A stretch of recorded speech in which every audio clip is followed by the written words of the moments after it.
Saudações a todos os alunos do curso de licenciatura em Química EAD. Sejam muito bem-vindos a mais uma videoaula da disciplina de Estrutura Atômica e Ligação Química. Na videoaula de hoje, nós fecharemos o curso falando um pouquinho do capítulo 5, que versa sobre as forças intermoleculares. E para começar a falar sobre as forças intermoleculares, eu trago para vocês essa bela imagem de uma flor de lótus indiana. Essa planta é considerada em muitas culturas orientais um símbolo de pureza.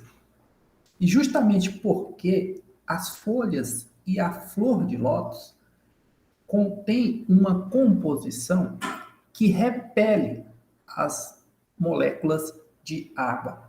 Como consequência disso, as folhas tendem a flutuar em meios aquáticos e as gotículas de água que caem sobre essas folhas não interagem com a folha, não molham a folha. Foi observado mais adiante, por uma imagem de microscopia eletrônica de varredura, e aí vocês percebam que a gente está falando aqui de 20 micrômetros de escala, que a gota ela não interage com a folha. Isso ocorre justamente pela característica da composição da folha e da água. A folha é composta por hidrocarbonetos, que não interagem com a molécula de H2O, que forma a água. E como consequência disso, as gotículas ficam sobre a superfície da folha e correm sobre a folha, promovendo uma autolimpeza dessa folha. Isso porque esse material que compõe as folhas dão a ela essa característica de superhidrofobicidade. Mas o fundamento básico que está por trás de toda essa conversa é o fato da interação intermolecular entre os hidrocarbonetos da folha e da molécula de água que compõe a gotícula não serem efetivas. Por isso que hoje nós falaremos bastante sobre as diversas interações intermoleculares. Vamos começar falando um pouquinho, na verdade comparando gases, líquidos e sólidos. Para isso, eu tenho aqui o gás cloro, que é uma molécula diatômica, tá bom? Que está contido aqui dentro desse frasco, tá bom? E vocês podem perceber que, como ele está no estado gasoso, ele apresenta partículas bem afastadas e que tem liberdade total de movimento. Temos também o bromo. O bromo, que também é uma molécula diatômica, com ligação covalente, assim como o gás cloro, mas que está no estado líquido. E aí, como detalhe, nós temos que as partículas estão empacotadas, mas com orientação aleatória, com a vizinhança, mudando rapidamente. E, por fim, nós temos aqui uma terceira molécula diatômica, formada por ligações covalentes, agora o iodo, só que na forma de um sólido cristalino. Aqui nós temos, então, que as partículas estão empacotadas de maneira ordenada e as posições são essencialmente fixas. Percebam que, da esquerda para a direita, nós temos um aumento da intensidade da atração intermolecular. E por conta disso, nós saímos do estado gasoso para o líquido e para o sólido consequentemente. A questão é, o que são essas forças intermoleculares? Uma comparação entre as propriedades de gases, líquidos e sólidos pode então ser resumida da seguinte forma. Um gás, como o que está representado aqui dentro desse cubo, ele assume tanto o volume quanto o formato do recipiente, ele expande-se para preencher todo o recipiente, ele é compressível, ele flui facilmente e ele difunde-se rapidamente. Já um líquido, que está representado aqui dentro desse becker, ele assume parcialmente o formato do recipiente que ocupa, ele não se expande para preencher o recipiente, ele é praticamente incompressível e ele flui facilmente, difundindo-se lentamente. Por fim, o sólido, ele conserva o seu próprio volume e formato, como os cristais que nós apresentamos no slide anterior. Ele não se expande para preencher o recipiente, ele é praticamente incompressível, assim como os líquidos, não flui e difunde-se muito lentamente. As características dos estados da matéria estão diretamente ligados com essas interações intermoleculares. Como as partículas de um sólido ou líquido se mantêm bem próximas umas das outras, quando comparadas com um gás, por exemplo, nós frequentemente chamamos uns sólidos e líquidos de fases condensadas. O estado de uma substância depende, em grande parte, do equilíbrio entre as energias cinéticas das partículas, e aí entendo como partículas, átomos, moléculas ou íon, e as energias de atração interpartícula.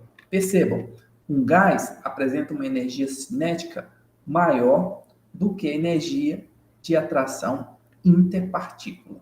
Por isso, ele se difunde, tem todas aquelas características que nós escrevemos anteriormente.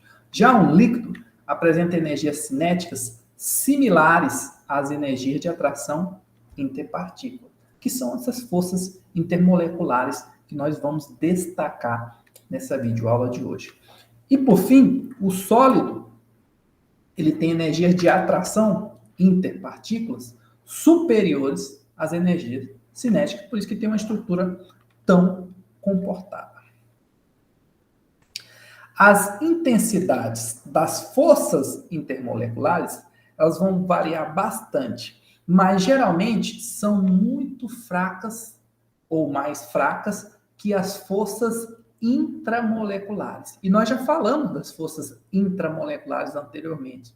São as ligações iônicas, metálicas e covalentes.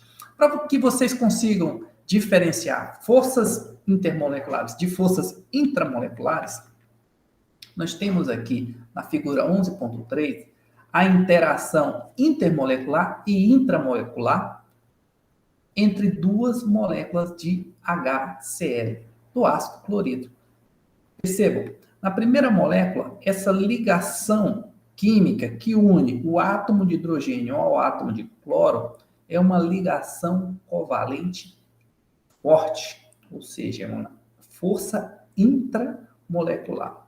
Já essa atração que ocorre entre duas moléculas de HCl é uma atração intermolecular e ela é mais fraca do que a atração intramolecular, que se deve à minha ligação covalente.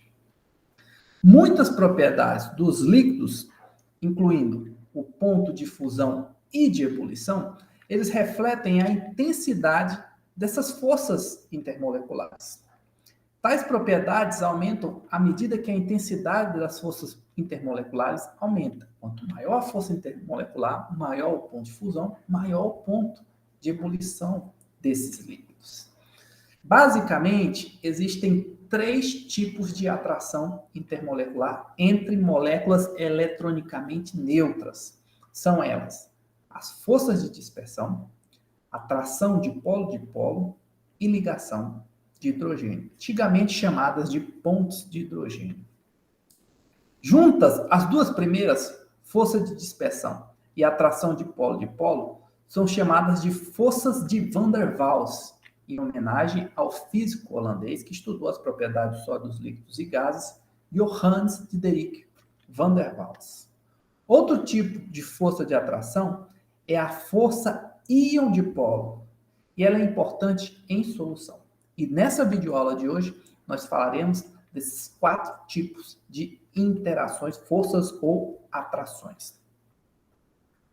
Começando aqui com o trabalho de Fritz London, que foi um físico germano-americano que percebeu que o movimento dos elétrons em um átomo ou em uma molécula, pode criar um chamado momento de dipolo instantâneo ou momentâneo.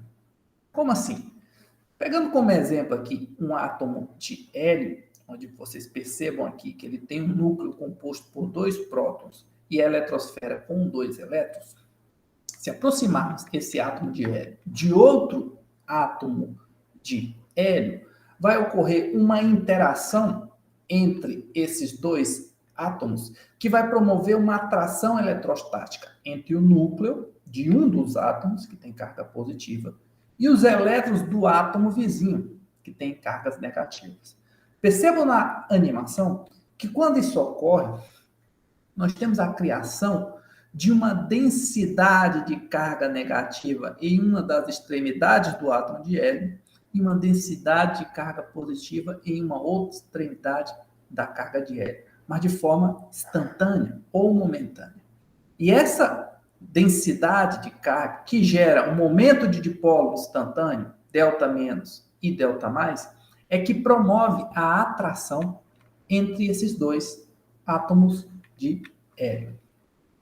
A interação atrativa que se constitui entre dipolos instantâneos é chamada de força de dispersão, ou forças de dispersão de London, como vocês podem ver em alguns textos. Ela é significativa apenas quando as partículas, átomos ou moléculas estão muito próximas. A intensidade da força de dispersão depende da facilidade com que a distribuição de cargas em uma molécula pode ser deformada para induzir a formação do meu dipolo instantâneo. Essa facilidade com que a distribuição de cargas é deformada é chamada de polarizabilidade da molécula. Quanto maior a polarizabilidade da molécula, mais facilmente ela se deforma, criando aquele momento de dipolo com uma região com uma maior densidade de carga e uma região com uma menor densidade de carga. Em geral, a polarizabilidade aumenta à medida que o número de elétrons de um átomo ou de uma molécula também aumenta. Portanto, a intensidade das forças de dispersão tendem a aumentar com o aumento do tamanho do átomo ou da molécula, devido ao aumento da polarizabilidade. Para exemplificar isso, a figura 11.5 traz aqui os pontos de ebulição de halogênios e gases nobres. Percebam que os pontos de ebulição aumentam à medida que a gente aumenta os períodos. Lembre-se, os raios atômicos aumentam de cima para baixo e da esquerda para a direita. Então, se pegarmos os gases nobres que estão aqui listados, neônio, argônio, criptônio e xenônio, percebam que os pontos de ebulição vão aumentando de cima para baixo. Por quê? Porque o raio é maior, a polarizabilidade é maior, a força de dispersão é maior. Consequentemente, eu preciso de uma temperatura maior para promover a ebulição desses gases. O mesmo ocorre com os halogênios, flúor, gás flúor, cloro, bromo e iodo. À medida que nós seguimos de cima para baixo na tabela periódica, nós temos um aumento também dos seus pontos de ebulição.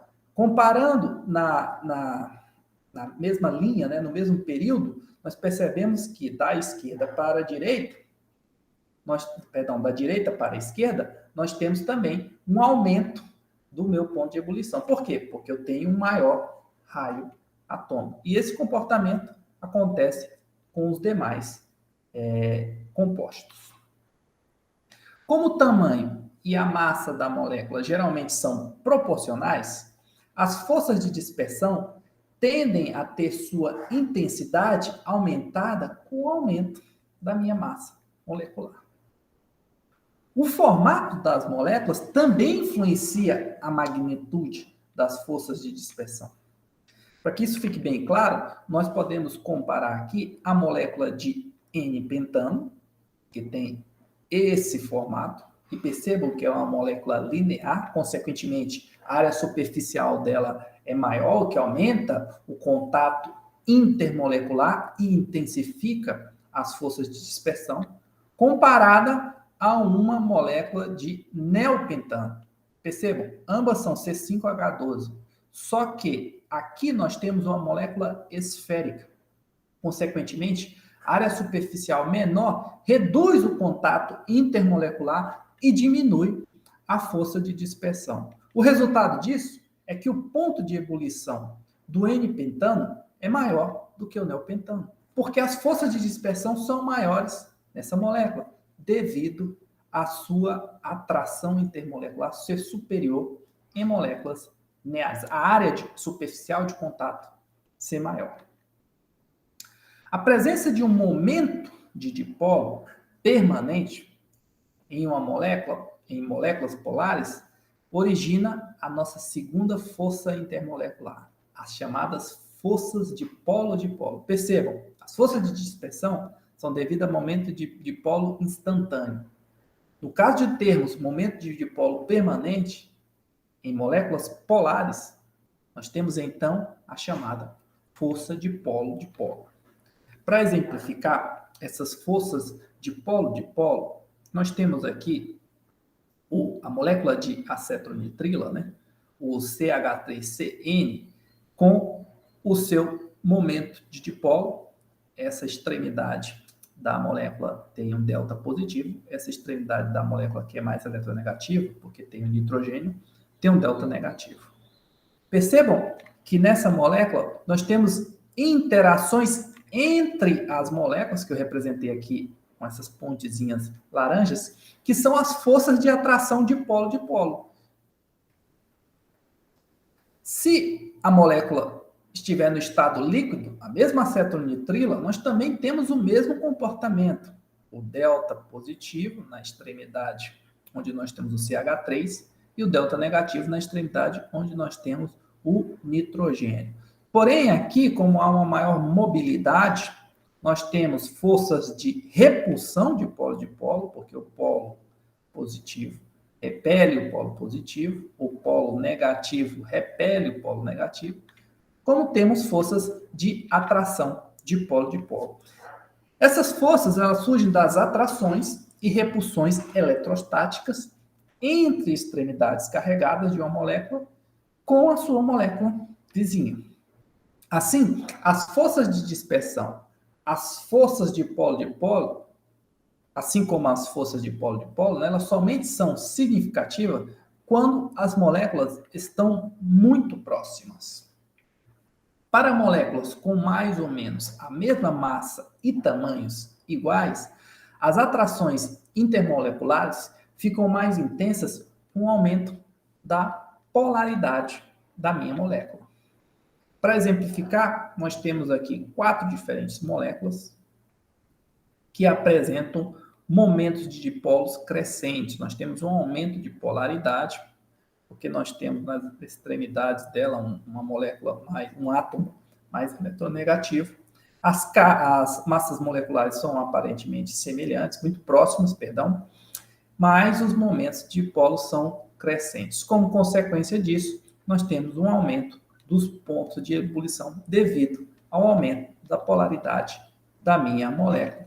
Isso como consequência direta do aumento da intensidade das forças de polo-dipolo. Nossa terceira força intermolecular é a chamada ligação de hidrogênio, que é uma atração entre um átomo de hidrogênio ligado a um átomo altamente eletronegativo, como flúor, oxigênio e nitrogênio, com um átomo pequeno eletronegativo em outra molécula ou grupo químico próximo. Assim, as ligações HF, HO ou HN em uma molécula podem formar ligações de hidrogênio com um átomo de flúor, oxigênio ou nitrogênio da molécula vizinha. As ligações de hidrogênio podem ser consideradas, então, um tipo especial de atração de polo-dipolo. Para ficar mais claro para vocês como ocorre essa ligação de hidrogênio, nós temos aqui a representação, na figura 11.10, de uma molécula de água próxima a outra molécula de água. Reparem que a molécula de água tem uma ligação hidrogênio-oxigênio. E esse hidrogênio da ligação hidrogênio-oxigênio formam uma ligação de hidrogênio com o oxigênio da minha molécula vizinha. Tá bom? Percebam, nós temos em cada molécula de água uma ligação covalente intramolecular e em verde a minha ligação de hidrogênio, que é intermolecular, entre moléculas. O mesmo ocorre na molécula de HF. Nós temos uma ligação hidrogênio-flúor em uma das moléculas e uma ligação de hidrogênio entre o hidrogênio de uma das moléculas e o flúor da molécula vizinha. Temos um terceiro caso, uma molécula de amônia, onde temos um comportamento semelhante. O hidrogênio da ligação hidrogênio-nitrogênio de uma das moléculas se liga, interage, né, por uma força de atração intermolecular com o nitrogênio da minha molécula vizinha. Nós podemos também ter um hidrogênio que está ligado a um oxigênio de uma molécula de água, interagindo com uma molécula diferente, que é com a molécula de amônia, hidrogênio interagindo com o nitrogênio da molécula de amônia. Também nós temos uma ligação de hidrogênio. O interessante é que as ligações de hidrogênio também promovem um aumento dos pontos de ebulição, porque são ligações mais intensas.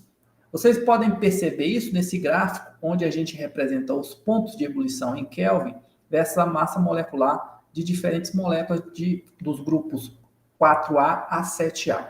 No grupo 6A, por exemplo, vocês percebam que nós temos um aumento leve, né, do ponto de ebulição à medida que nós caminhamos no grupo de cima para baixo. Isso devido ao aumento do raio atômico, que aumenta as forças de dispersão, por exemplo, aumenta o tamanho da minha molécula, isso gera um leve aumento.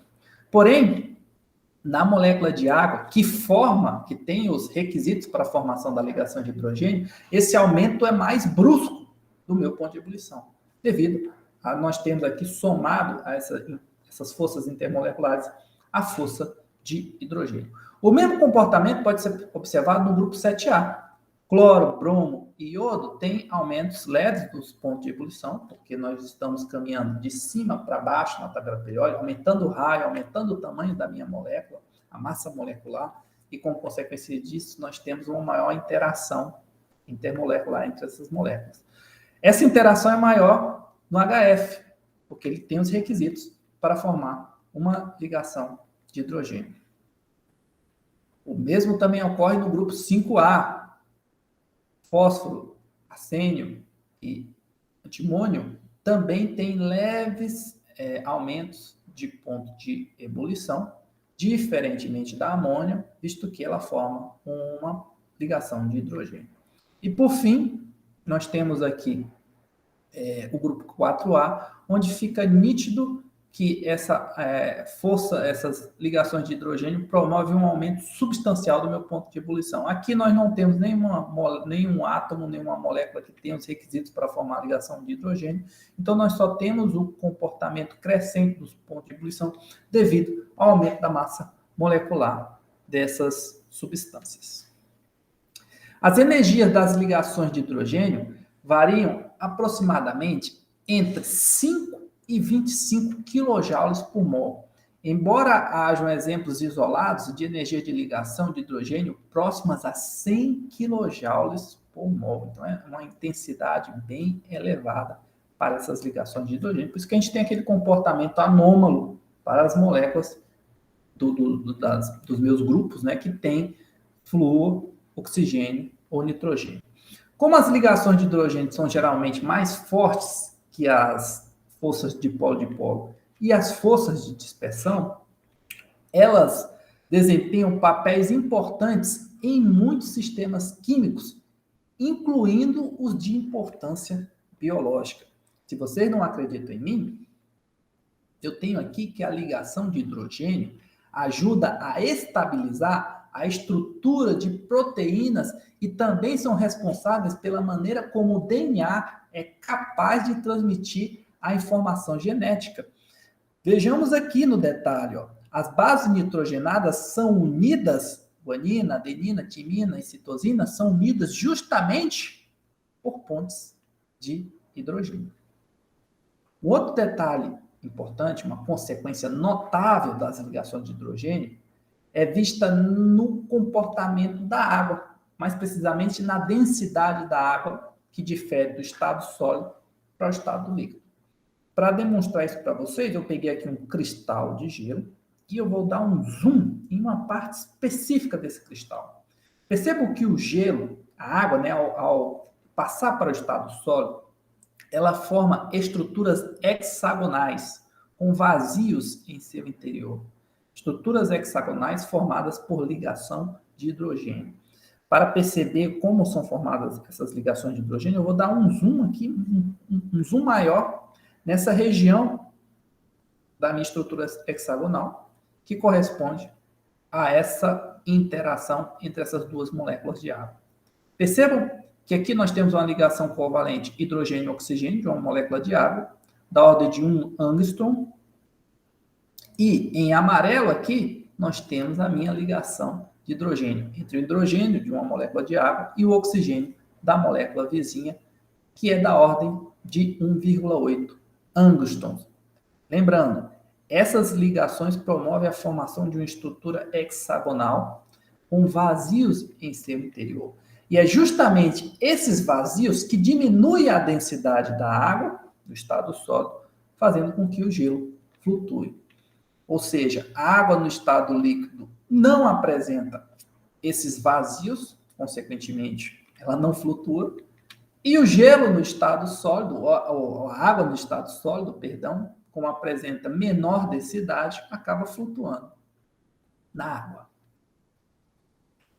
Uma força íon-dipolo, ela existe entre o íon e uma molécula polar. Essa, então, é a nossa última força intermolecular que nós destacaremos nessa videoaula de hoje.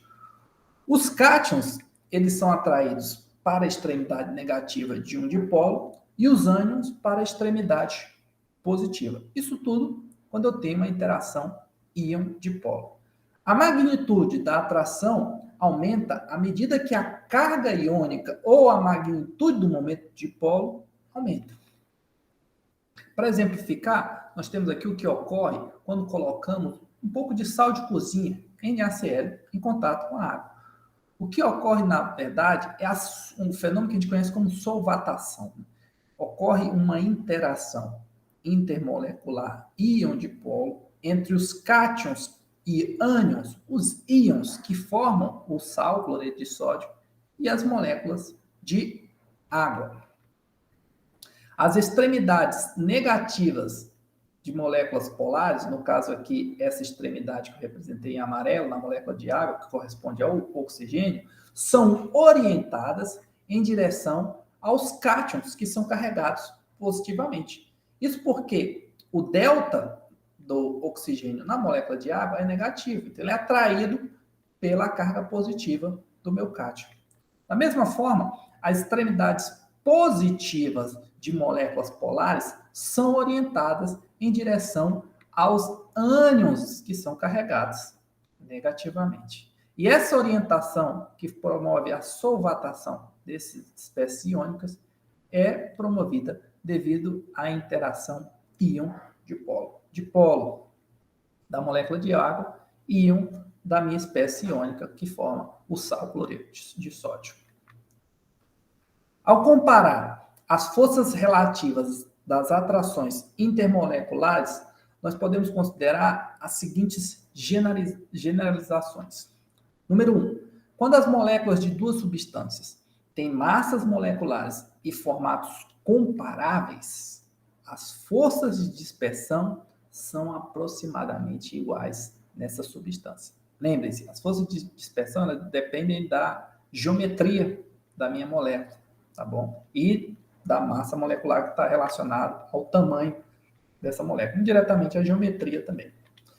Quando as moléculas de duas substâncias são muito diferentes com relação às suas massas moleculares e não há nenhuma ligação de hidrogênio, as forças de dispersão tendem a determinar qual substância tem as atrações intermoleculares mais fortes. Repetindo, quando as moléculas de duas substâncias são muito diferentes com relação às suas massas moleculares e não há ligações de hidrogênio, são as forças de dispersão que tendem a determinar qual substância tem a atração intermolecular mais forte. Para finalizar essa aula, eu trago aqui um fluxograma que apresenta todas essas forças intermoleculares que nós destacamos ao longo dessa videoaula. Para descrever ele, nós temos aqui algumas perguntas. Primeiro, existem íons presentes no meu sistema? Se a resposta for sim, partimos para outra pergunta, que é a seguinte: existem moléculas polares presentes? Se eu tenho íons presentes e moléculas polares presentes, se a resposta for não, eu não tenho moléculas polares presentes, mas tenho os íons presentes. Então, na verdade, nós temos uma ligação iônica, que nada tem a ver com forças intermoleculares. É uma força intramolecular, tá bom, gente? Então, se eu tenho íons presentes, mas eu não tenho moléculas polares presentes, eu tenho, na verdade, uma ligação iônica. E aí, como exemplo, nós temos os sais, né? KBr, nitrato de amônio, tá bom? E outro detalhe é que as energias, as entalpias dessas substâncias, para quebrar uma ligação iônica, é superior, a 150 kJ por mol, ou seja, a intensidade das ligações iônicas é bem maior do que das forças intermoleculares, como nós vamos demonstrar daqui a pouco. Agora, se eu tenho íons presentes e eu tenho também moléculas polares presentes, aí, meus amigos, nós temos a chamada forças íon dipolo, tá bom? Porque eu tenho o íon e tenho a molécula polar presente, que foi o caso que a gente representou lá anteriormente, no slide anterior, do cloreto de sódio dissolvido em água, ou seja, cloreto de sódio meio aquoso. Reparem que a energia aqui é bem inferior do que das ligações iônicas. A interação íon-dipolo é da ordem de 50 kJ por mol. Agora, se eu não tenho íons presentes, mas eu tenho moléculas polares presentes, e se dentro dessas moléculas polares nós temos os átomos de hidrogênio ligados a átomos de nitrogênio, oxigênio e flúor, aí a nossa força intermolecular é uma ligação de hidrogênio. Repetindo, se eu não tenho íons presentes, mas tenho moléculas polares presentes, e dentre essas moléculas polares eu tenho a presença do hidrogênio ligado a átomo de nitrogênio, oxigênio ou flúor, nós temos então uma ligação de hidrogênio. E aí, como exemplo, nós temos a ligação amônia, que ocorre entre amônia e amônia, por exemplo, ou amônia e água, e metanol metanol com água, outra coisa do tipo. Detalhe é que as energias presentes nas interações promovidas pelas ligações de hidrogênio são da ordem de 10 a 40 kJ por mol. Agora, se eu não tenho íons presentes, tenho moléculas polares presentes, mas não tenho hidrogênio ligado a nitrogênio, oxigênio e flúor, então nós temos uma força de polo. E aí, como exemplo, nós temos CH3F e o HBr. Bom, gente, e as energias são bem inferiores, de 2 a 15 kJ por mol. Essa interação de polo, ela é bem mais fraca do que a minha ligação de hidrogênio. Na verdade, a ligação de hidrogênio só perde para a interação íon-dipolo. E para a minha ligação iônica, mas aí não é interessante comparar uma ligação iônica com uma força intermolecular. Por fim, se eu não tenho moléculas polares presentes, se eu tenho uma molécula apolar, aí eu tenho apenas as forças de dispersão, como a gente viu para o metano e para o BR2. E percebam que as energias nas forças de dispersão são bem menores, de 0,1 a 30 kJ por mol. Reparem também que as forças de dispersão e as forças de polo-dipolo, como mencionado anteriormente, são as chamadas forças de Van der Waals. E que nós temos um aumento da força de interação da esquerda para a direita. Como a gente reparou passo a passo aqui, pelas energias, pelas entalpias de ligação dessas moléculas. Bem, pessoal, essa então foi nossa videoaula de hoje, tá bom? Eu deixo aqui para vocês uma atividade assíncrona número 5, que deve ser postada impreterivelmente até as 23 horas e 55 minutos do dia 4 de fevereiro. Desejo então a todos uma ótima semana e nos vemos nas próximas videoaulas. Fiquem com Deus. Até mais.